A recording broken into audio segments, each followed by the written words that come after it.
জাতীয় রাজস্ব বোর্ড এনবিআরকে বিলুপ্ত করে দুইটি বিভাগ করা হয়েছে। রাজস্ব নীতি ও রাজস্ব ব্যবস্থাপনা নামে সৃষ্টি করা হয়েছে এই দুটি বিভাগ। বিশ্লেষকরা বলছেন স্বচ্ছতা ও জবাবদিহির পাশাপাশি বাড়বে কাজের পরিধি। এদিকে এনবিআর ভাগের অধ্যাদেশ বাতিলের দাবিতে বিকেলে অবস্থান কর্মসূচি ঘোষণা করেছেন কর্মকর্তা কর্মচারীরা।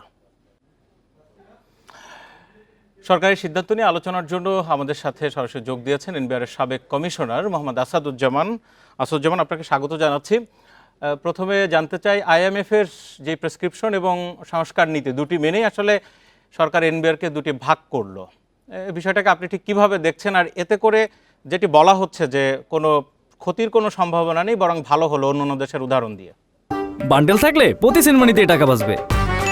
বিকাশ সেনমানি বান্ডেল কিনে জিতুন প্রতি লেনদেনে। জি, আপনাকে ধন্যবাদ।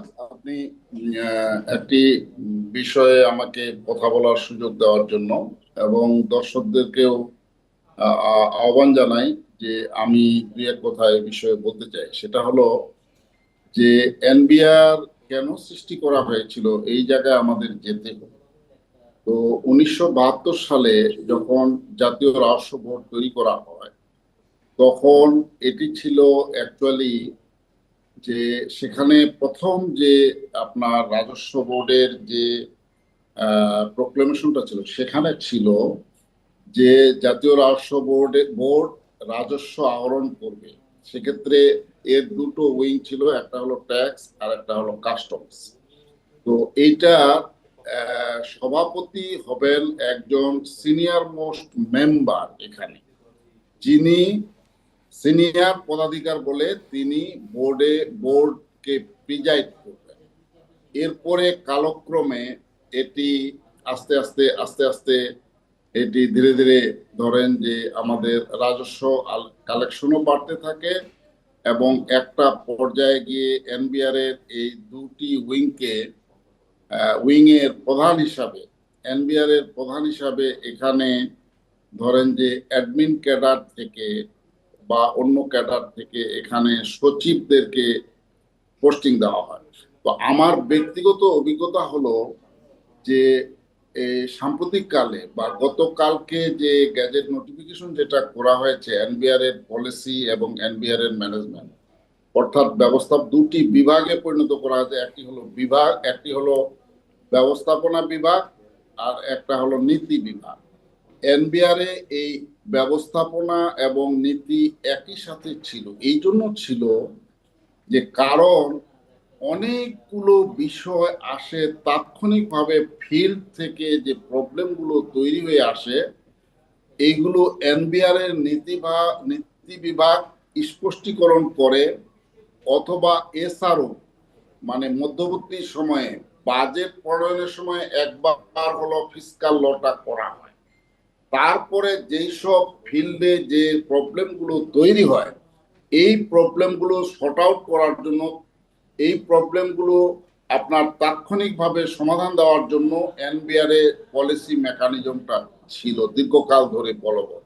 এবং সেখানে এনবিআর এর যারা ঊর্ধ্বতন কর্মকর্তা, অর্থাৎ এনবিআর এর যারা সদস্য থাকতেন, তাদের মধ্যেই কাস্টমস সাইডে একজন সদস্য এই জিনিসটা দেখতেন। এবং সদস্য তো একাই থাকে না, সদস্যের একটা পরিষদ থাকে। সেখানে ধরেন যে একজন ফার্স্ট সেক্রেটারি থাকে, কয়েকজন ফার্স্ট সেক্রেটারি থাকে, কয়েকজন সেকেন্ড সেক্রেটারি থাকে।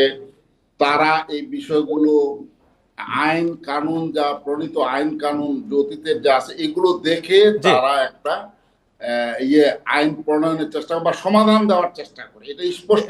জনাব আসাদুজ্জামান, এই যে ব্যাখ্যাটি আপনি দিলেন, সেইখানে সেই ধারা অনুযায়ী অর্থ উপদেষ্টাও বলছেন এবং কয়েকদিন ধরে আলোচনা আছে যে দুটি বিভাগ, নীতি বিভাগ এবং ব্যবস্থাপনা বিভাগে কোনো পরিবর্তন নেই। কর্মকর্তা যারা ছিলেন যেভাবে ছিলেন পদগুলো ঠিক রাখা হচ্ছে বা থাকছে। নীতি বিভাগে হয়তো খানিকটা পরিবর্তন আসবে, কিন্তু দুটি বিভাগ যে এক ছিল এতদিন, সেখানে কি কনফ্লিক্ট অফ ইন্টারেস্টের কোনো বিষয় ছিল? মানে আলাদা করে কি করা হচ্ছে? নীতি বিভাগ তাহলে আলাদা কি কাজ করবে এখানে?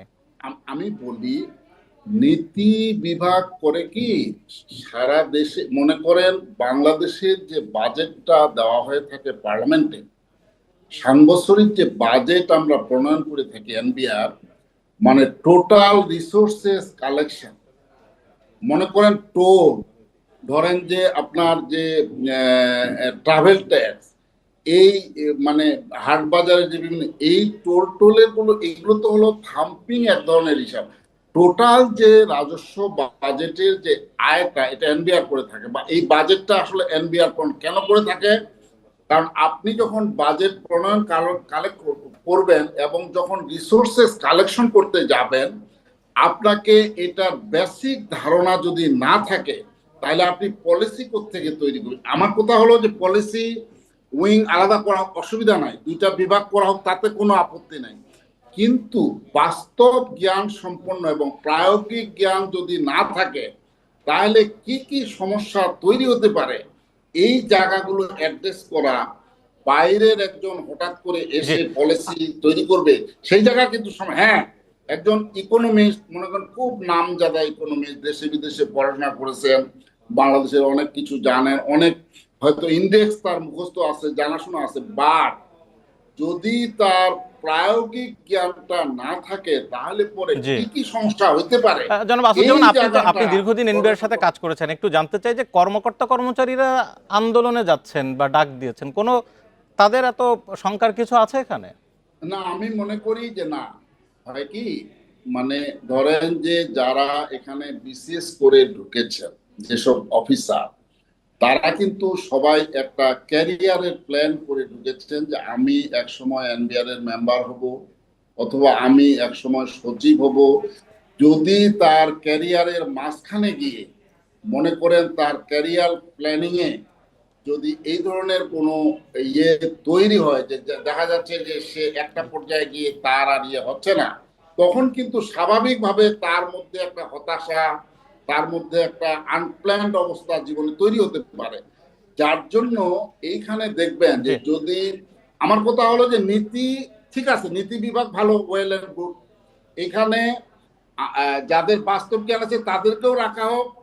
আবার আমি মনে করি ব্যক্তিগতভাবে যে বাইরের যারা মনে করেন কাজ করেন, যে ধরেন নিজস্ব কনসালটেন্সি ফার্ম আছে, অথবা এই ধরনের এই ট্যাক্সের কাজগুলো সম্পর্কে তার জ্ঞান আছে, বিভিন্ন জায়গায় ক্লাস নিয়ে থাকেন ট্যাক্সের উপরে, বুঝছেন, বিভিন্ন বিশ্ববিদ্যালয়ে এইখানে সমন্বয় করতে হবে আমি মনে করি। তা না করলে আমরা একটু, আমাদের হাতে সময় একেবারে কম, একটু ছোট করে জানতে চাইবো, এর ফলে ব্যবসায়ীরা কি কোনোভাবে লাভবান হবেন বা তাদের কোনো বিশেষ কোনো দিক আছে?